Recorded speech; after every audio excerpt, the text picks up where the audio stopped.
Hello everyone, welcome back to Play a Casket with a new episode of Your Turn. And today we have a small handful of just small things that we've found interesting in this past week, and we're going to go ahead and have Ghost play basically what no one expects to ever play ever, because it's so hidden of a gem, Legend of Zelda Ocarina of Time. I like it, don't hate me. So, and perfect thing to actually start it off with is this past week, Ocarina of Time was actually selected for the World Video Game Hall of Fame. Woohoo! So, which is actually, I'm kind of surprised it wasn't already in it with how much hype it's been and stuff. Mm-hmm. It literally got beat by Minecraft, of all things. Yeah. Like Minecraft being so new. Like, mind you, Minecraft sold way more than any of Nintendo's top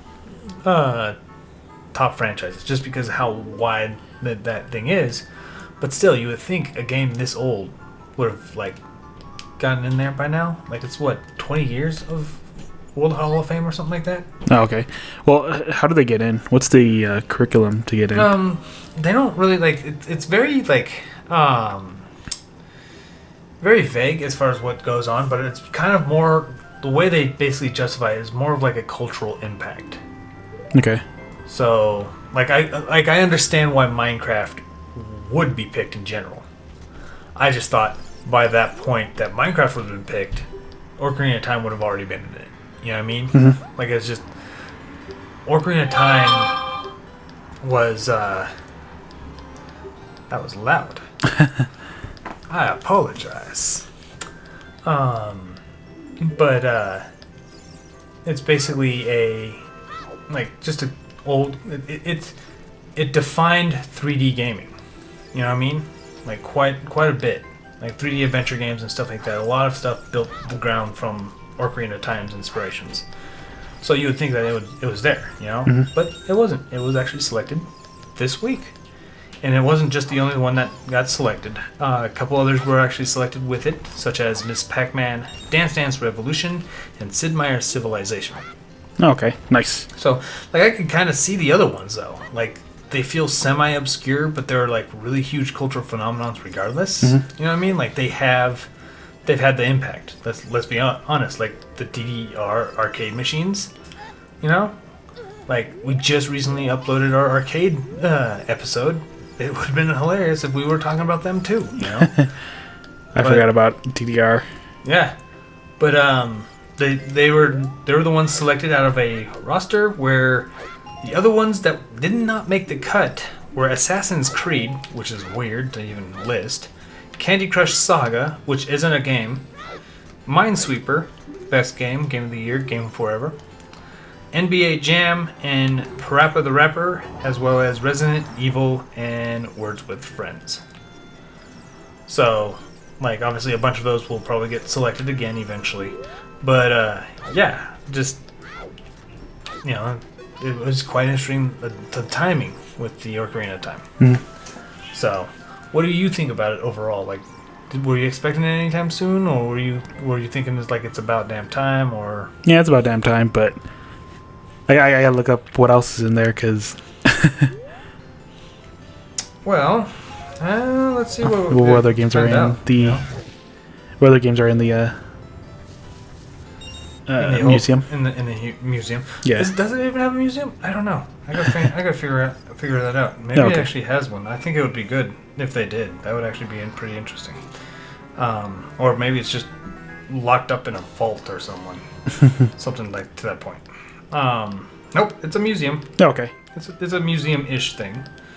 It's an organization. Blah blah blah. Talks about our stuff as exhibits. So yeah, it's been in there. So let's take a look-see at video game thingies. Nope. Yep, Video Game Hall of Fame.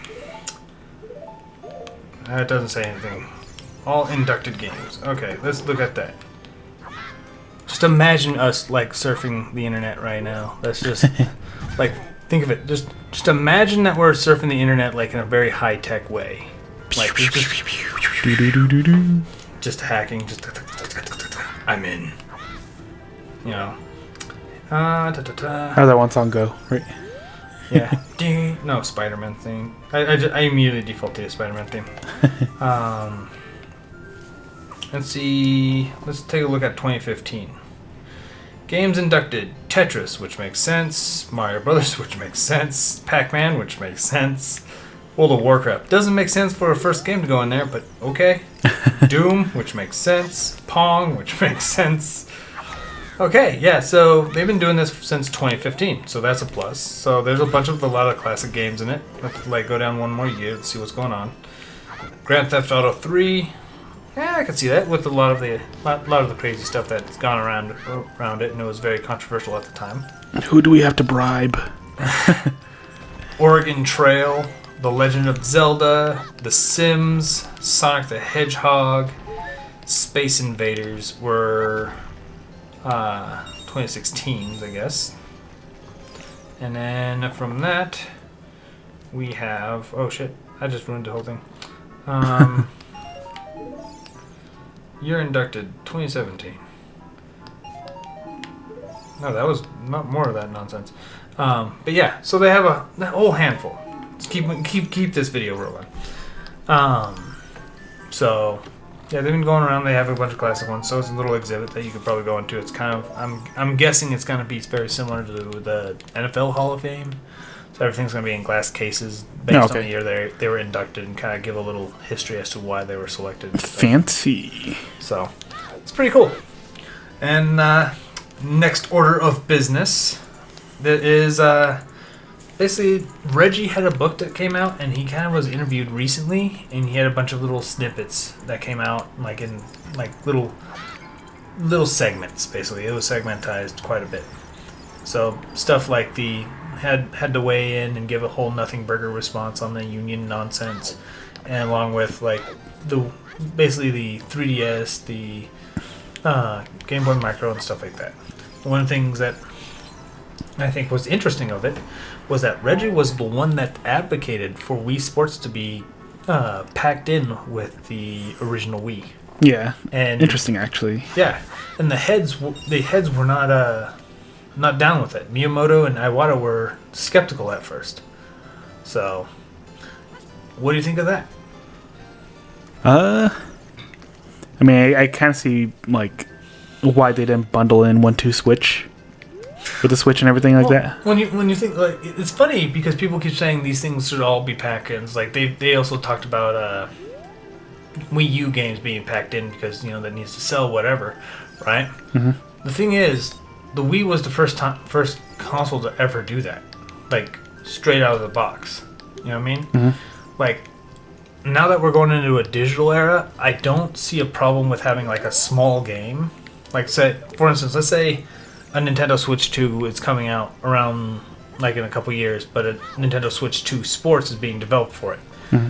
I am not opposed to having a little mini version of it that only plays, let's say, bowling. You can play it online with bowling and stuff like that. So if you're liking bowling, you don't have to get more, but most people will probably want other things. You know what I mean? Oh, okay. Bowling's probably the most popular, but there's also tennis, there's also all fencing, there's also other stuff that they can do that I think they would really sell it with just a freebie / demo, if it makes sense. Mm-hmm. Something to kind of small games that would just basically house the mechanics of a new Switch. Yeah. You know what I mean? We're in that era that we can probably do that. Mm-hmm. Without worrying about packing in a whole game with it. Yeah. Because usually, if you notice, most games from Super Nintendo onwards and stuff too, they're packed in a year or two later to try to sell bundles. Oh, okay. Which makes sense. Super Mario World for Super Nintendo. We had Luigi's Mansion and Smash Bros. Melee packed in with just about every GameCube a year later. But none of them out the box. Well, I just remember the some of Sony's consoles too also come with tech demo stuff. It's weird pseudo tech demo stuff. Even the 3DS did that though. No, okay. Had those little AR cards. Yeah, that was kind of cool actually. Kind of a shame too that they stopped doing those. Well, I was hearing rumors that they were I'm gonna miss having the Me Pass. You know what I mean? Yeah. Oh, it's Free Pass. Yeah. That was really cool, and I'm gonna miss those games. But at the same time, I'm hearing rumors that they're gonna like wrap that all up in like its own isolated game. And any of your friends who play that same game within the same time frame that you played it, you're gonna get their me. Okay. Like that's apparently that's a technology I could see happening. You know what I mean? I don't like how they switched the ZLs and the ZRs. Get good, scrub. Huh? Get good, scrub. So, but yeah, Reggie kind of said, "Hey, that this would be a good idea." And honestly, if they didn't do that, think about how bad we probably wouldn't even have a Nintendo Switch Sports right now. Yeah. Think about that. You know, like the Wii Sports 1 and 2 sold so immensely well that Nintendo Switch Sports is already like selling out like physical copies quite frequently. Like it's not like getting to a point where it's really hard to find. It's just that it's sold out before the next shipment comes in. If that makes sense. Like so it's selling really well. It's not doing gangbusters, but it's selling really well. So, at least from where we're seeing, because it's actually looks on the up and up for that. Okay. It's selling a hell of a lot better than Game Builder Garage, even though I think Game Builder Garage should be selling a lot more.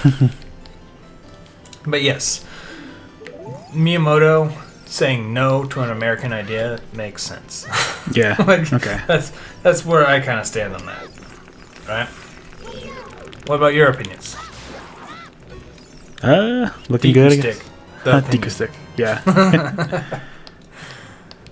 So. I mean, good luck to it, I guess. But I hear about you need first-party controllers for it to work.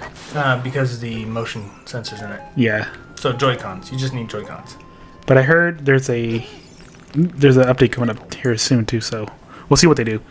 Yeah, they're supposed to be adding new sports. That's it. Oh, okay. That's what the update's supposed to be because they already found files in it and stuff. Oh, okay. So. But interesting. Another thing that I think was really funny. It's nothing really huge for most people, but I think it was really amusing to me. That there's currently several products on a Limited Run Games website. Limited Run Games runs a lot of like limited print video games and such like that, right? They have promotional plushies that are on sale for absolutely free. So before anybody starts like tabbing out and trying to buy this, I'm going to give you a warning right now. I think it's used as a honeypot to basically get the automated buyers, the people who have bots and stuff, to really screw the pooch on them. When you add it to your cart and you go to check out, your shipping is almost over $1,200. Holy crap. That shit is hilarious. So it's a honeypot trap, obviously. But wow.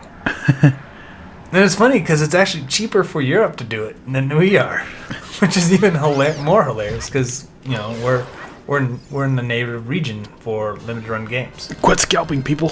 So for all of you out there, if you think that all free stuff, be careful and pay attention to that shipping thing because that can really screw you guys over. They might even be doing it just to sell it, sell it over and over again to people who aren't paying attention. And I think that could be very shady. People are saying it's probably a honeypot, which makes sense too. Like, it could easily be a honeypot as well. But, be careful. Buyer beware type stuff. Like, the shipping is just fine on all the games, but those free things, stay away. Stay away. Stay far, far away. But that shit was hilarious. And I believe you had a couple things as well? Not really sure, but it should be good actually. Oh yeah. All yeah. Right. Well, that's a small few handful of silly, stupid things we found out this past week. Thank you all for listening in, and if you like what we have, feel free to share and don't forget to hit that like button. And we will see you on the other side.